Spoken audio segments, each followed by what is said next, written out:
হয়, ৰন্তু পানী ফুকন ডাঙৰীয়া, এই মুহূৰ্তত হয় টাইম মিটলৈ আপোনাক স্বাগতম জনাইছোঁ। আৰু মই হয় আপোনাৰ পৰা জানিব বিচাৰিছোঁ, সংবাদ মাধ্যমত এখন পত্ৰক লৈ চৰ্চা চলি আছে, য'ত আপোনালোকৰ সংগঠনৰ সদস্য নেতা শৃংখল চলিহাক প্ৰায় 1 মাহৰ বাবে বিশ্ৰাম দিছে। সমগ্ৰ ঘটনাটো কি?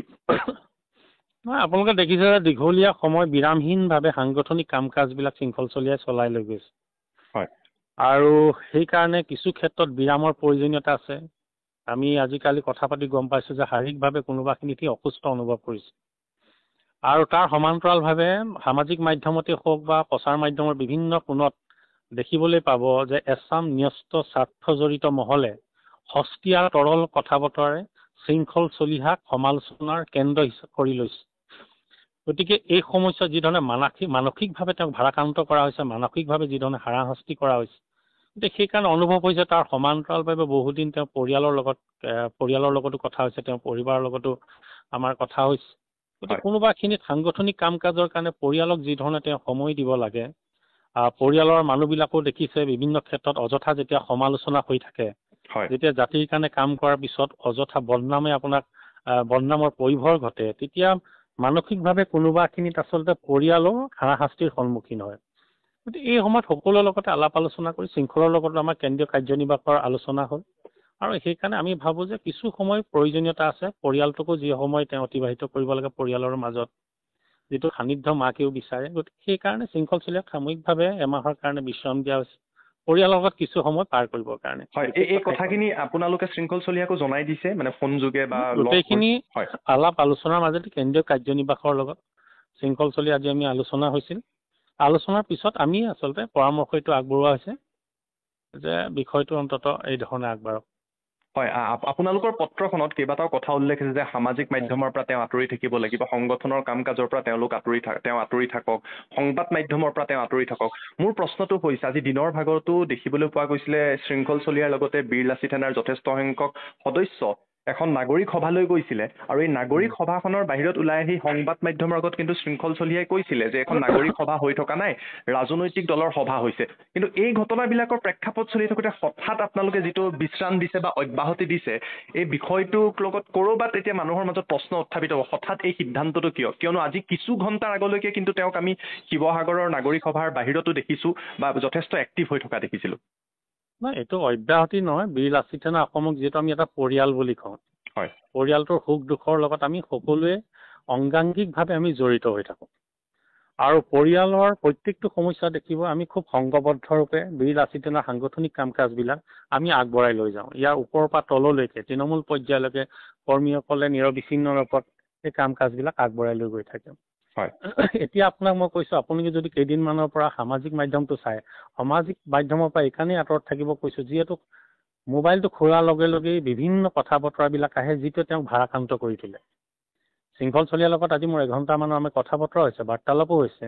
হয় বিভিন্ন সমস্যা আছে, খোৱা বোৱাৰ ক্ষেত্ৰত তাৰ অসুবিধা হৈছে, বিভিন্ন মানসিক চাপ তাৰ মাজত পৰিছে। এতিয়া মোক কওক, জাতিটোৰ কাৰণে দিন ৰাত কাম কৰি থকা এজন সৈনিকক যদি এচামে উদ্দেশ্যপ্ৰণোদিতভাৱে ষড়যন্ত্ৰমূলকভাৱে যদি সমালোচনাৰ কেন্দ্ৰবিন্দু কৰি লয়, অযথা কথা বতৰাৰে শাসকীয় দলটোৰ লগত যদি তেওঁক ৰজিতা খুৱাবলৈ চেষ্টা কৰে, তেতিয়াহ'লে কোনোবাখিনিত মন মগজুটো আচন্ন কৰে।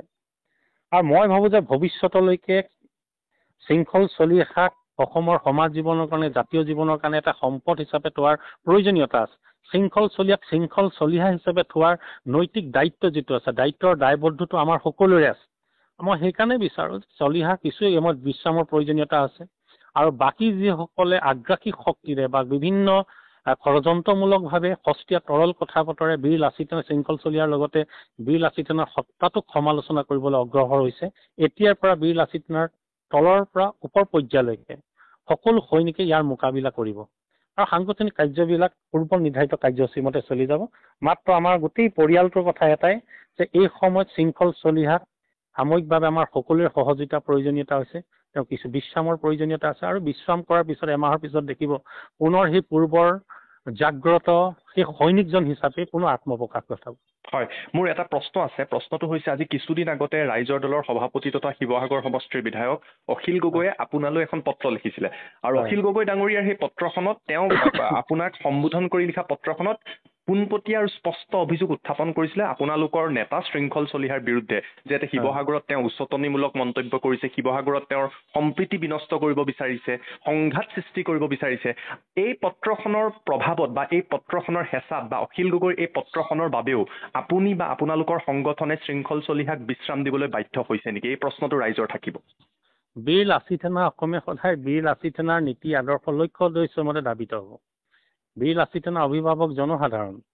কোনোবা ৰাজনৈতিক দলৰ সভাপতিৰ কথা মতে তেওঁৰ প্ৰভাৱত কেতিয়াও বীৰ লাচিত সেনাই কাম কৰাৰ পূৰ্বেও নজিৰ নাই, ভৱিষ্যতেও সেই নজিৰ আপুনি দেখিবলৈ নাপাব। মুঠতে কথা এটাই কথা, এখন পত্ৰ তেওঁ দিছে, আপুনি তাত পত্ৰবিলাক দেখিছে, তাত বিভিন্ন কথা কৈছে, কিন্তু আমি এটা কথাও চাব লাগিব, শৃংখল চলিহাৰ মতে হওক বা বিভিন্ন যিবিলাক শক্তিয়ে যিবিলাক কথা উত্থাপন কৰিছে, সেই কথা বতৰাবিলাকক আপুনি কোনোবাখিনিত মানিব পাৰে নেমানিব পাৰে, কিন্তু যিবিলাক বিষয় উত্থাপন হৈছে তাক আপুনি অস্বীকাৰ কৰিব নোৱাৰে। গতিকে আমি চাব লাগিব আমাৰ মনত যিবিলাক ভয় শংকা আছে, ভয় শংকাবিলাক নিৰাময় কৰিবৰ কাৰণে বৰ্তমান সময়ত আমি কাম কৰিব লাগিব। গতিকে সেই কথাটো যিখন চিঠিৰ কথা কৈছে, সেইখন চিঠিটো এটা ঘৰুৱাভাৱে দিয়া চিঠি। গতিকে সেই চিঠিৰ কোনো কথা ইয়াৰ কথাটো লৈ নাই, মাত্ৰ এটাই কথা, বীৰ লাচিত সেনাৰ সমগ্ৰ পৰিয়ালটো এই সময়ত শৃংখল চলিয়াক কিছু জিৰণিৰ প্ৰয়োজনীয়তা অনুভৱ কৰা হৈছে, আৰু এই কথাখিনি আলাপ আলোচনাৰ মধ্যে তেওঁৰ পৰিয়ালৰ লগতো কথা পতা হৈছে। পৰিয়ালটো এটা সামূহিক সিদ্ধান্ত, শৃংখল চলিয়াক আপোনালোকে দেখিব কেইদিনমানৰ পিছত। হয়, মোৰ শেষৰটো প্ৰশ্ন মই আপোনাৰ পৰা জানিব বিচাৰিছো, এই উজনি অসমত আজিও যথেষ্ট দল সংগঠন একত্ৰিত হৈ আছে, এটা বিষয়ক লৈ যিটো মিয়া বিতৰ্ক চলি আছে বা যি সন্দেহজনক নাগৰিকৰ এটা বিষয়ক লৈ চলিছে যে উজনি অসমৰ পৰা তেওঁলোক আঁতৰি যাব লাগিব, আৰু বীৰ লাচিত সেনাৰ যথেষ্ট সদস্যও এই বিষয়টোক লৈ আছে। ইয়াক লৈ এই সমগ্ৰ বিষয়টোক লৈ বীৰ লাচিত সেনাৰ নেতা হিচাপে বা সংগঠন হিচাপে আপোনালোকৰ স্থিতিটো কি? পূৰ্বৰ স্থিতি আমাৰ বাহাল থাকিব। আমি আগৰ এইটো এতিয়াৰ কথা নহয়, এইটো বহু দীৰ্ঘদিনীয়া আমাৰ দাবী আছিল যে যিবিলাক সন্দেহযুক্ত নাগৰিক বিভিন্ন ঠাইত আহি আমাৰ চৰকাৰী ভূমি হওক বিভিন্ন ঠাই বেদখল কৰি ৰাখিছে, তেওঁলোকে আহি আমাৰ জনবিন্যাস সলনি কৰিছে, জনগাঁথনি ব্যাপক সাল সলনি কৰিছে। তাৰ সমান্তৰালভাৱে আমাৰ ৰাজনৈতিক ক্ষেত্ৰখনত আমি যিটো প্ৰভুত্ব প্ৰতিষ্ঠা কৰাৰ কথা কৈছিলোঁ, সেই প্ৰভুত্ব কোনোবাখিনি বিঘ্নিত কৰা আমি দৃষ্টিগোচৰ হৈছে। আৰু আমি দেখিছোঁ যে এই মানুহবিলাকৰ আগ্ৰাসনে ইয়াত থকা খিলঞ্জীয়া মানুহৰ কোনোবাখিনিত ভয় শংকাৰ ভীতিৰ তেওঁলোকে তৈয়াৰ কৰিছে। বিভিন্ন মাদক দ্ৰব্যৰ লগত ৰাগিয়াল দ্ৰব্যৰ পৰিভৰ ঘটিছিল, অসামাজিক কাম কাজবিলাক লাহে লাহে বাঢ়িবলৈ আৰম্ভ কৰিছিল। গতিকে ইয়াৰ পৰা সমাধান নিশ্চিতভাৱে বিচাৰিছে। যোৱা সময়ছোৱাত চৰকাৰখনে কৰা নাই, সেইকাৰণে আমাৰ নিজৰ সাংগঠনিকভাৱে কিছু ক্ষেত্ৰত জাতি উদ্ধাৰ এই মহাসংগ্ৰামখন আমি আগবঢ়াই নিবৰ কাৰণে চেষ্টা কৰিছোঁ। আৰু সেইকাৰণে ইয়াৰ যিটো ধাৰা, যিটো প্ৰাবল্য, এই ধাৰাটো নিশ্চিতভাৱে থাকিবই। আৰু বিভিন্নখন সন্দেহযুক্ত যিবিলাক নাগৰিক আছে বেদখল মুক্ত কৰাৰ ক্ষেত্ৰত চৰকাৰখনে যিটো পদক্ষেপ লৈছে তাত আমি সমৰ্থন জনাইছোঁ। কিন্তু সমৰ্থন জনোৱাৰ সমান্তৰালভাৱে ইয়াৰ স্থায়ী যিটো আমি সমাধান বিচাৰিছোঁ, এই মানুহখিনি এঠাইৰ পৰা বেলেগলৈ গৈছে, যাতে এই মানুহখিনিক চিনাক্তকৰণ কৰি যদি বিদেশীয় তেওঁলোকক বহিষ্কাৰ কৰাৰ যিটো ব্যৱস্থা চৰকাৰখনে কৰিব লাগে, তাৰ কাৰণে আহিবলগীয়া সময়ত প্ৰবল জনমত তৈয়াৰ কৰি সাংগঠনিক কাৰ্যসূচী নিশ্চিতভাৱে গ্ৰহণ কৰা হ'ব। হয়, ধন্যবাদ জনাইছোঁ ৰন্তু পানীফুকন ডাঙৰীয়া সবিশেষ তথ্য জনোৱাৰ বাবে। আপোনাৰ পৰৱৰ্তী সময়ত আমি আপোনাৰ সৈতে পুনৰ যোগাযোগ কৰাৰ চেষ্টা কৰিম। ধন্যবাদ।